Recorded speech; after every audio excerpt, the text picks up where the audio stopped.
92.7 KUFM News Africana.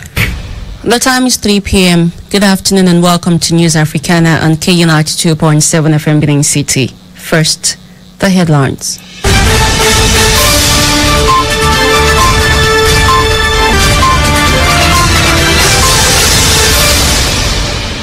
Mali's new interim leader stands by international accords.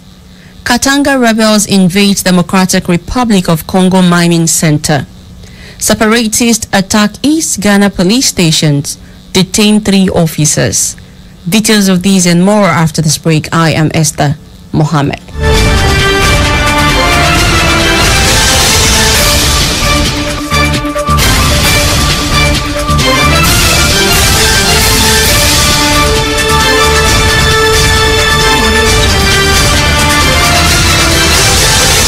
Now to the news in detail. Mali's interim president Bandao was sworn into office on Friday after last month's coup. He vowed to hand over power within 18 months, honor international accords, and pursue the fight against jihadist insurgents. But his promises failed to shift post-coup sanctions by Mali's neighbors, which warned their clamp would remain in place until a civilian prime minister is named. Ndao, a 70-year-old retired colonel, was named interim president by a committee appointed by a military junta that toppled the elected head of state, Ibrahim Keita, on 18th of August. Junta leader Colonel Assimi Goïta, 37, was also sworn in as vice president of the interim government on Friday. The ceremony took place in Bamako Conference Center, filled with face mask-wearing military officials, senior judges, and foreign envoys. Ndao promised in a speech to strive for a stable, calm, and successful transition in the agreed conditions and time frame.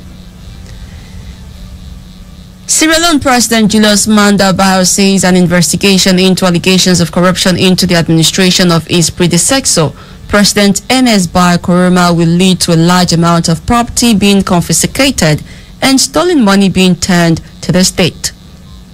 President Maada Bio said the commission of inquiry led by foreign judges was as a major breakthrough that would help make corruption unfashionable and risky.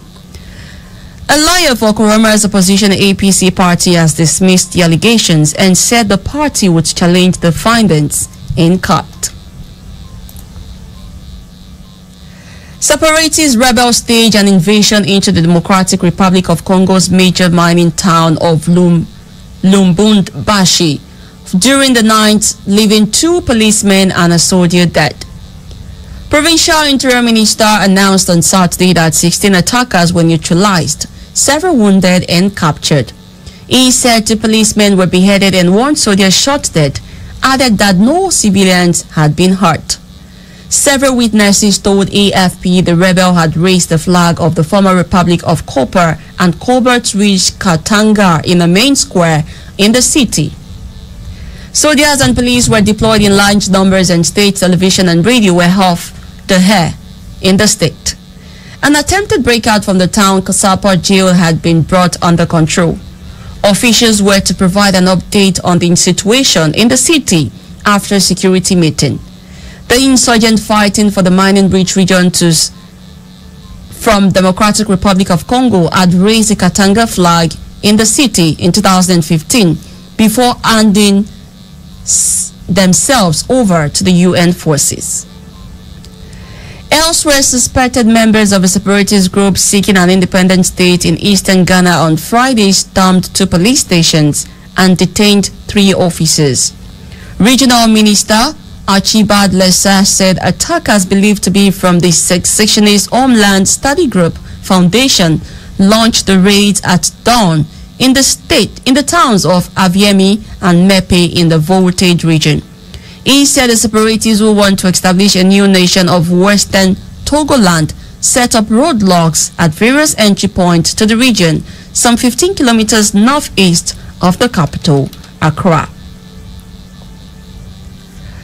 A panel of experts gathered by the World Health Organization (WHO) has listed a number of factors that may be pushing the spread of COVID-19 in Africa down.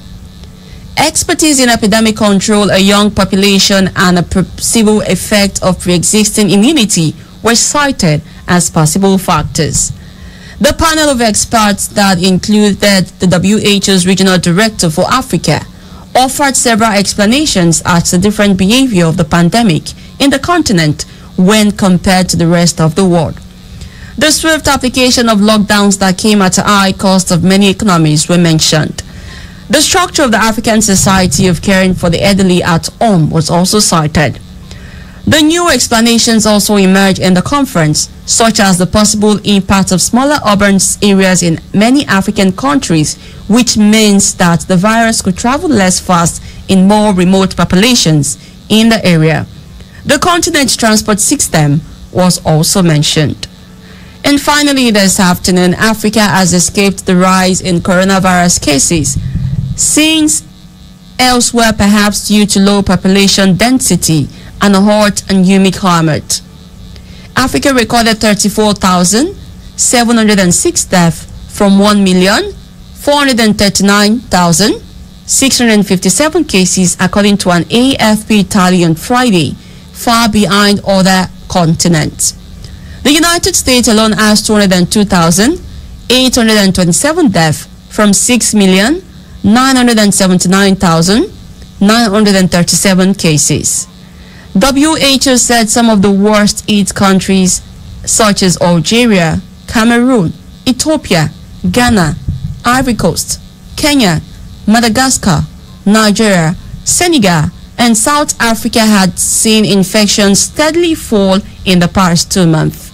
South Africa is the continent's worst affected country, according to the latest official statistics on Friday, where 667,049 cases, of which 16,283 were fatal. The WHO said the low population density, the hot and humid climate, the high level and high percentage of youth combined to probably contribute to the low infection rates. The decline is a testimony to the decisive public health measures whereby all the state governments in the region, the WHO African Director said during a virtual meeting on Thursday. South Africa, the continent's most industrialized economy, shuttered its border at the start of the strict nationwide lockdown on March 27 to limit the spread of the virus. Restrictions on movement and business have been gradually eased since June, but borders stayed sealed to avoid importing the virus from abroad. And that's the news. Before we go, a quick recap of the headlines.